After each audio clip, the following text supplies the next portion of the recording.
Hello everyone, a very charming good morning to you all. I hope you are studying well. I'm here to share some knowledge about English grammar. And welcome to our YouTube channel.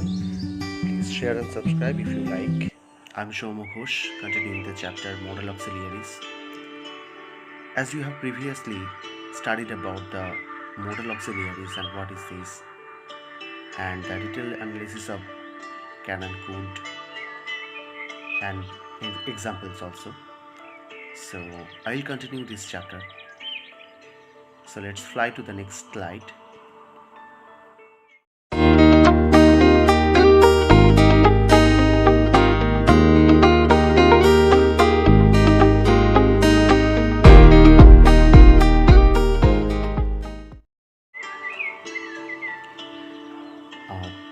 So the first I have taken may, and it talks about the possibility or chance. As you have previously studied that can and could, that only talks about the ability. Here the may talks about the chance or possibility, that you are thinking it will happen or not. There is totally a chance or possibility to be happening of these things. I have cut these things that these type of forms of may we cannot write or we can never use, like mays, maying, made, do I may, or to may. But the negative contracted form, that's meant, we can use, but it's very rarely used. Next part is might, which also talks about the chance or possibility.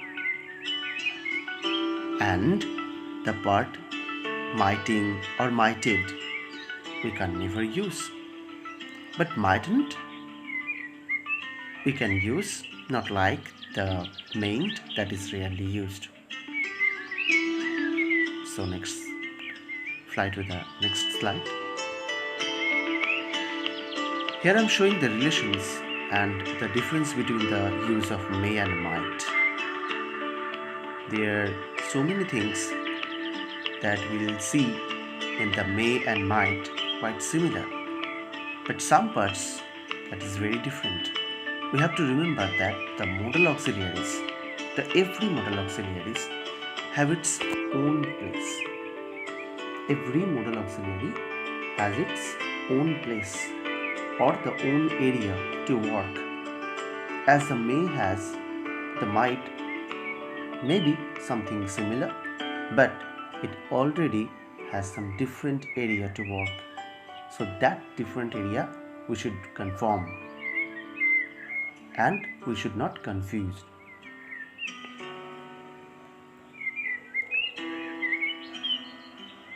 Let's see. So it is basically used for showing possibility, as I have previously said. I have taken an example. It may rain today. I'm hoping that it may rain today. It can be used in the present and future. Remember that it has the power of only using in the tense of present and future. We may go for watching the match. As we are thinking we may go or not.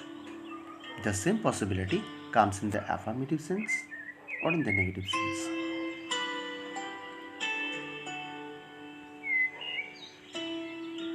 It can be used as formal expressions of wishes and hopes.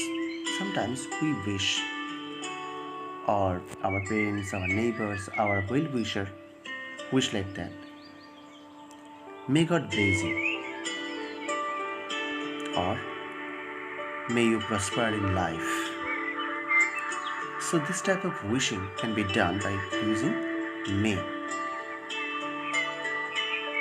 It can be used as asking permissions. So many times it is very common to use. That's like, may I come in? Here I've used, may I clean the board? It is very commonly used. So if I'm asking the questions, we can answer it also, like Yes, of course you may, or you may not. Similarly here, I have written the uses of the might. It is also used for showing possibility, but here we have to remember might is for less possibility. Now, how to go for the explanation? So for that, I'm using the use of percentage. If I say it may rain today, then if I'm giving it the 50% of possibility, then it might rain today, I'll give it 30% possibility. So you can choose which one has a less possibility. So according to the situation, you will use that modal auxiliary might for the less possibility. Now it can be used in present, past and future. But here in may, it only can be used in present and future.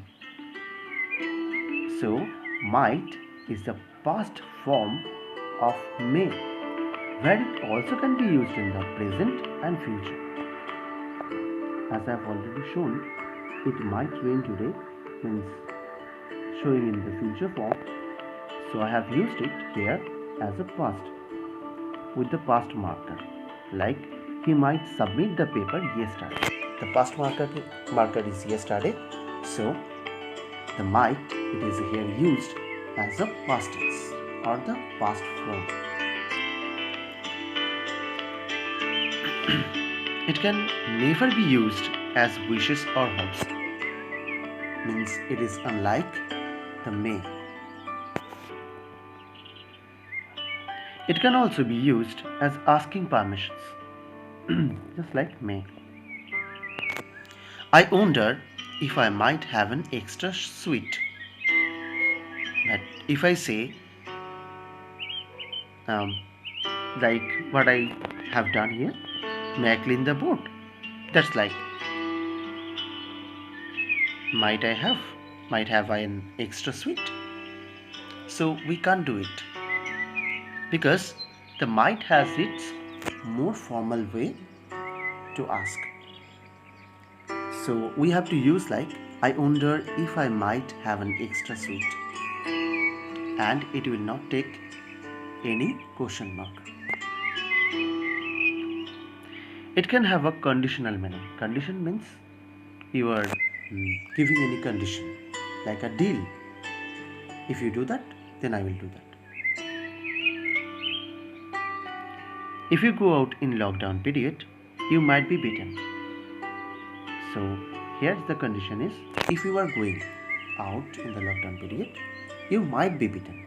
Less possibility, and it is used only in the condition period. And remember that in condition part, may cannot be used.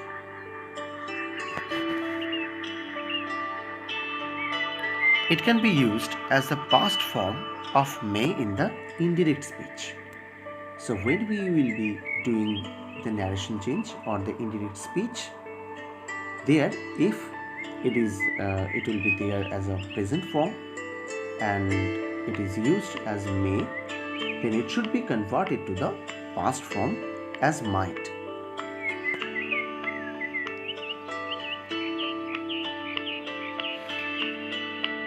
Here we have some two more things, that is must and have to. I've taken a sentence, you must improve your handwriting. So what do you think? That is obligation, means I'm telling you to do that and you have to do, you must do. So what should you say, must or have to? That is the confusion that I will clear. Must, it shows the certainty. It is very, very certain. It can only be used in present and future. It doesn't have any past form. So as it doesn't have any past form, so it cannot be used in the past. Remember it. I'll conclude it later. And musts, do you must do, musted, don't must, or will or shall must, to must. This form cannot be used.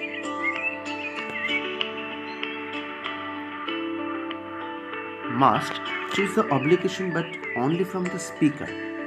What does it mean? I must exercise everything. Here speaker is I. So I am giving myself that obligation that I must exercise it every day. So I am giving me or myself the obligation. It is not coming from any outsider or anyone else is not telling me to do that. Must can be used in the past in the indirect speech.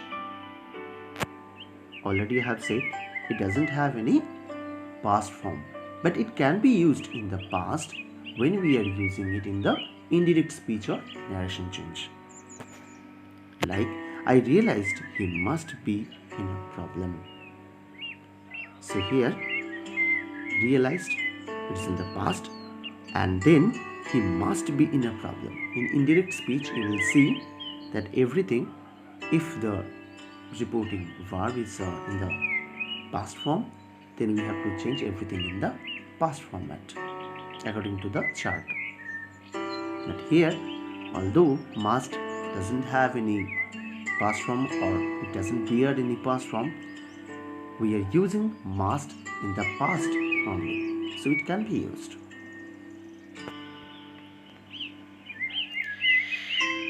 Here's that use of have to. I have to do the work from 9 a.m.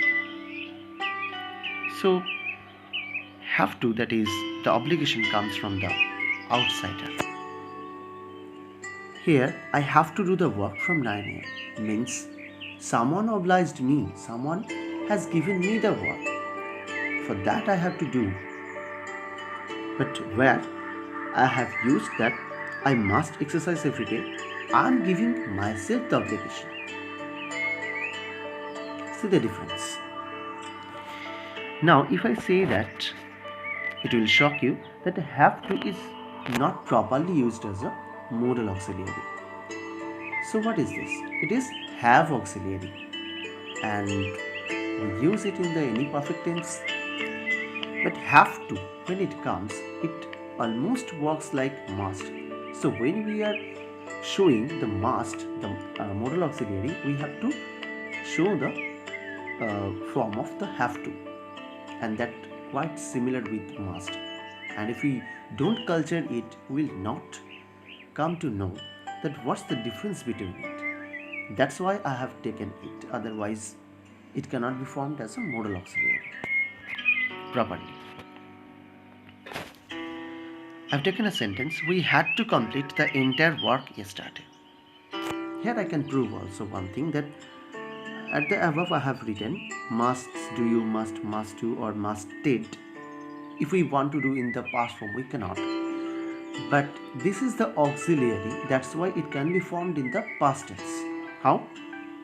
Let's have, it's changed to had. Changed to had in the past. So it can be used in the past form as had to. So if we have to say anything in the past form by using must, we cannot. So we have to use had to for this one.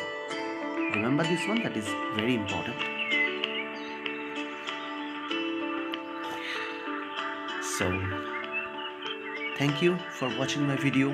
I think you were helped from this video. See you in the next video. So many things are left, modal verbs.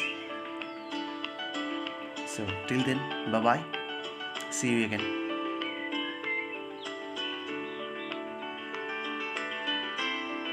Hope you have enjoyed the video. Bye.